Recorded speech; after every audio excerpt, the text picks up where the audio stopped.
En la provincia de Corrientes nos está esperando el doctor Pedro Alejandro Esponde. Él es médico veterinario. Conversamos con él allí en este punto geográfico tan interesante de la República Argentina. Este hombre, este médico veterinario, se dedica a la ecografía de carcasa para obtener una visión del ojo de bife y grasa, ¿no? Además, en el establecimiento San Eduardo, él se dedica a lo que es ciclo completo de Bradford y también cría y recría.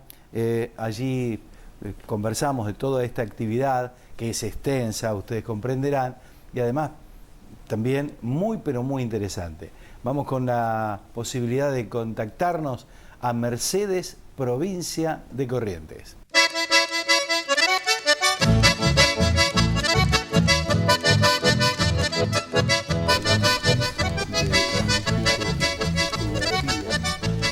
Que hace usted, ¿por qué no nos comenta cómo es esa ecografía? Normalmente en el caso de bovinos tenemos una ecografía que es de reproducción, que es para hacer un diagnóstico de gestación, si están preñados o vacías, y clasificar las edades, que es la ecografía un poco más común, es la que habitualmente se hace. Luego hay una ecografía que es un poco más específica, que es ecografía de carcasa. La ecografía de carcasa sirve para determinar el grado de engrasamiento de un animal y la masa muscular del mismo. Se está empezando a utilizar hace unos años ya, sobre todo en cabañas. En cabañas cuando envían los toros a remates, se hace este tipo de ecografía y sale en el informe, en el catálogo, la medida de músculo que tiene cada animal y la medida de grasa. La grasa se expresa sobre todo en milímetros y el músculo en centímetros cuadrados. De esa manera, los potenciales compradores pueden ver, visualizar al animal, pero también saben qué es lo que está dentro del animal. Y eso es básicamente lo que se hace con este tipo de ecografía, que es una ecografía que no está todavía masificada porque no somos muchos los veterinarios que hacemos, serán 13, 14 en el país, pero básicamente es eso. Y después eso se empieza a utilizar, ahora ya hace unos años, en otras especies, por ejemplo en el ovino. La exposición acá de Mercedes, este año puntualmente, se hicieron, por ejemplo, a todos los carneros que entraron a la exposición, se hizo este tipo de trabajo. Entonces el comprador tenía la información de las medidas de la lana y también tenía qué grado de terminación y engrasamiento tenía ese animal. Porque, por ejemplo, cuando va a comprar un comprador, hay animales que por ahí tienen mucha grasa. Con este tipo de informe uno puede ver y visualizar exactamente qué tanto de grasa tiene y qué músculo tiene ese animal. Pero quiere decir que estamos hablando de la nueva tecnología. Correcto. Son tecnologías que ya se aplican hace muchos años. Sí. De hecho, yo los tuve que hacer unos cursos con profesionales de Estados Unidos que vinieron y nos dictaron el curso, porque no había en la zona. Y tuve que hacer después unos trabajos en Brasil para perfeccionarme. Pero a nivel mundial ya se estaban haciendo. Y a nivel Argentina, bueno, yo creo que una vez que haya poco más de profesionales haciendo, se va a masificar. Pero hoy por hoy, todo lo que es cabañas líderes y de punta están haciendo estos trabajos. El Angus hay poco en la zona. El Angus en la zona hay poco, sí, sí. Acá lo que más son Bradford, Hereford y las cruzas, digamos. El productor siempre se acostumbró a una zona Hereford hace muchos años y después el Bradford cuando entró en la zona impactó fuerte y se masificó rápidamente. Entonces el Angus colorado también interviene en las cruzas, no así el Angus negro, y el Brangus tampoco, acá, zona de Mercedes, Corrientes, digamos. Bueno, acá comercialmente vale un poquito más quizás el Angus colorado, pero de todas maneras no hay tampoco mucho, ¿digo? Es más Hereford y Bradford. Esas son las razas que predominan acá, en esta zona. ¿Cuándo comienza usted y cuánto hace que está recibido? Yo me recibí en el 92. me hice cargo de los campos familiares de uno en el 94 aproximadamente, y los empecé a poblar porque eran campos que estaban a pastaje, digamos, vacíos. Terminé de poblar uno, después comencé con otro, y bueno, al día de la fecha hoy son 3.000 hectáreas pobladas, y la parte de actividad profesional, bueno, cuando me recibí empecé a trabajar, pero el tema de ecografía, que es puntualmente lo que yo me dedico, serán 15 años, que empecé con la ecografía de reproducción. ¿La ecografía de tacto es la más usual? Yo cuando arranqué era el tacto lo que se hacía acá. Sí. Digo, no había muchos temas de ecografía y profesionales que hagan, y inclusive ecógrafos tampoco. Sí. Eran todos importados, bastante caros. En el 2001, 2002, que fue donde empecé a trabajar con este tema,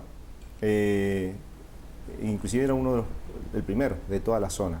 Inclusive tuve que hacer hasta docencia con los productores, porque explicarle que valía la pena hacer una ecografía, terminaban con cara un poco rara, digo, porque estaban todos acostumbrados al tacto y decían, bueno, ecografía, no estaban muy convencidos. 15 años después, hoy yo le diría que casi todos los profesionales que se reciben vienen prácticamente con un ecógrafo bajo el brazo. Y hoy el productor ya no discute eso, ya no discute esa técnica, es una técnica que ya está implementada. Vamos a Curuzucuatiá, provincia de Corrientes. Allí el amigo Martín Aranguren, con su establecimiento Agua y Rincón.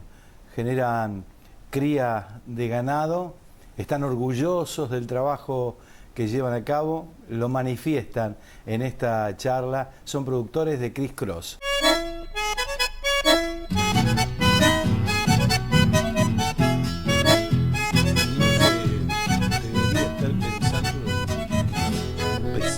En algo de 500 kilos. Creo que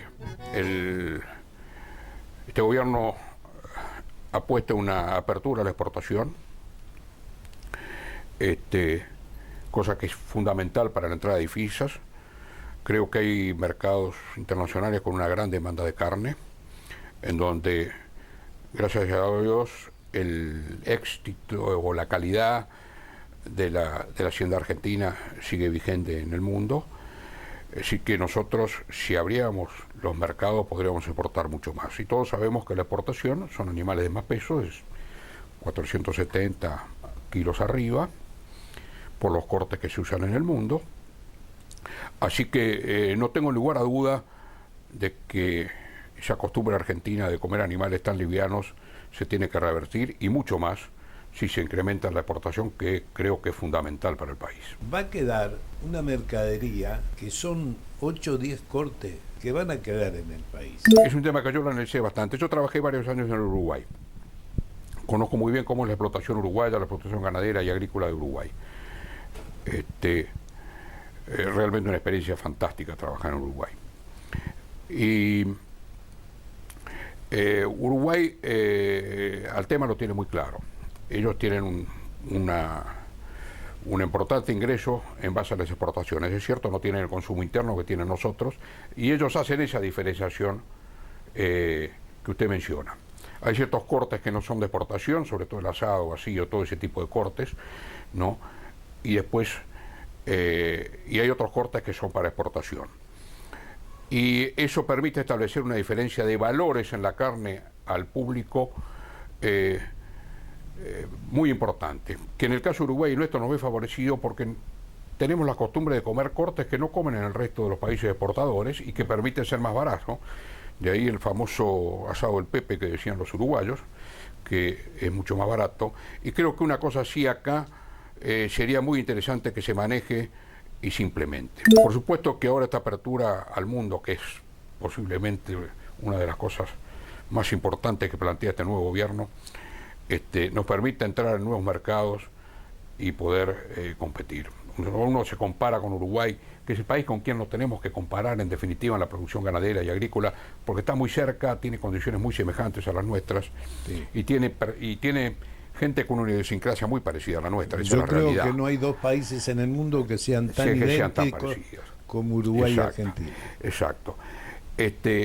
En Uruguay el tema lo tienen muy claro, trabajan y fomentan sus mercados y la exportación es realmente importante y preocupa al gobierno. Es decir, que nosotros con un dólar competitivo que esperemos que tengamos, ¿no?, sacando las retenciones, que es un impuesto perverso que distorsiona la producción,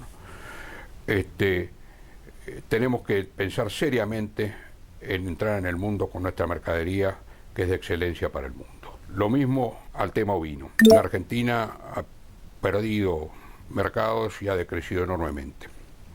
Que parezca mentira, el año de mayor cantidad de ovinos en la República Argentina, que por supuesto en esa época estaban concentrados la mayoría en la provincia de Buenos Aires, no existía la Patagonia como explotación, en el año 1895 fue el año de mayor cantidad de ovinos en la Argentina.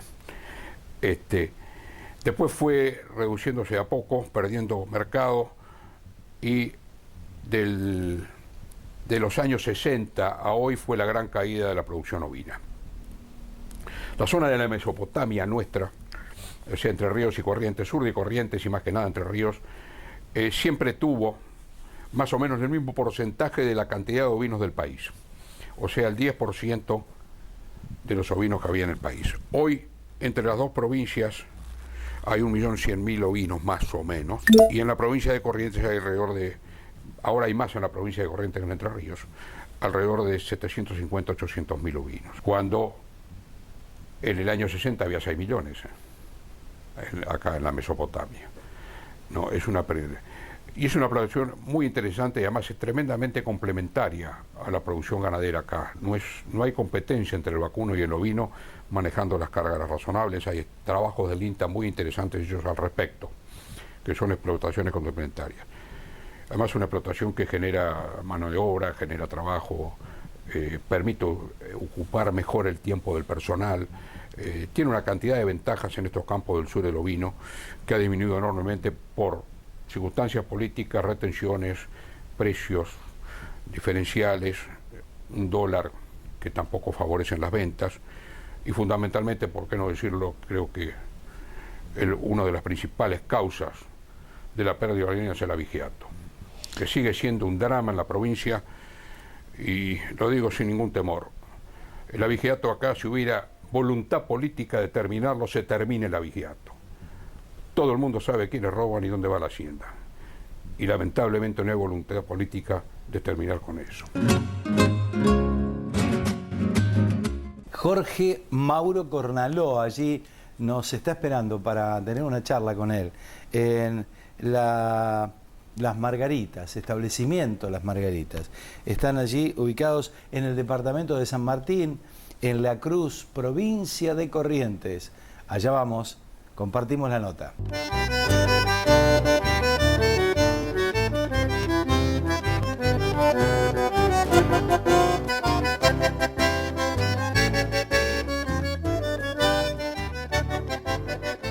¿Cuándo comienza con la ganadería? Yo me inicio en el año 70. Yo salía del ejército en el año 70 y tuve oportunidad de ir a trabajar en un establecimiento ganadero en la zona de Curuzú.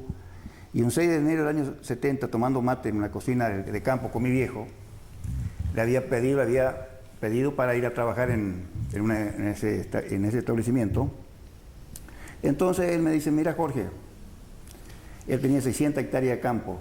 Fíjate Jorge, ¿qué es lo que podemos hacer acá? Pero si vos te vas a trabajar en una empresa, tenés que ir habilitado, porque si no, pasan los años, te das cuenta que va a tener 50 años y no va a tener recursos. Entonces, de ahí largamos nosotros. En esa época, toda la vaca de invernada se le mataba al hijo, porque era más negocio invernar la vaca que criar el ternero. Entonces, tenía un hermano, Albino, tenía 17 años, yo tenía 21. Le digo, Albino, vamos a hacer una sociedad. Vamos a criar todo el ternero de la estancia que mata a la vuelta. Y con eso vamos a empezar. Y bueno, hicimos la sociedad con mi hermano y empezamos a criar ternero. En esa época la cría de ternero era a leche, no había estos productos que tenemos ahora. Ordeñamos vaca, hacíamos hervir la leche, le agregamos un poco de sustancia, polenta, otras proteínas, y así empezamos con el vino. Empezamos a trabajar y mi viejo siempre era copiador de hacienda, compraba y vendía, y entonces veíamos nosotros el manejo de mi padre, ¿no? Y él nos dio oportunidad, quedamos en el campo, allá a trabajar con mi viejo, y empezamos a criar terneros. Después mi viejo entra en un campo y nos fuimos creciendo. Y en el año 76 vengo a Mercedes. Ese fue en el año, a los 6 años, yo me conecto con un señor herrero, don Tomás Herrero, una extraordinaria persona, me ha dado una mano grandiosa. Y vine a trabajar con él, pero ya con un arreglo. Yo tenía que ayudarle a poblar el campo de él y trabajar en conjunto ahí. Y ahí empezamos a dedicarnos al negocio, compra y venta de hacienda. Compramos, este señor tenía 2.500 hectáreas y empezamos a comprar hacienda flaca, llevamos al campo, se empezó a hacer el negocio e invernamos la vaca. Y con una vaca invernada compramos 2 vacas flacas, o hasta 4 animales chicos compramos. Y en poco tiempo ya tenemos un capital bastante importante en vaca. Y salen los primeros campos. Salió un campo, la Margarita, que actualmente me quedó a mí, fue en el año 78. Ahí pudimos comprar 1.100 hectáreas. Y así seguimos trabajando. La relación en esa época, había una gran oferta de vacas, había remate acá en la Sociedad Rural de Mercedes de 4 o 5 mil cabezas. Y ahí había precio para todo, y gusto para todo, y distintos tipos. Así que era una cosa que uno podía ir a rebuscarse, ¿no? Y así empezamos a comprar, preparamos las vacas, le poníamos en carne en manufactura a la vaca y le vendíamos a los frigoríficos tacheros, que en esa época estaba el frigorífico Santa Elena, el Carcarañá, el frigorífico de Concordia. Establecimiento Don Facundo, allí en la provincia de Corrientes, en Curuzú, Coatiá. Ellos llevan a cabo, entre otras cosas, la cría de ganado ciclo completo. Compartimos la nota.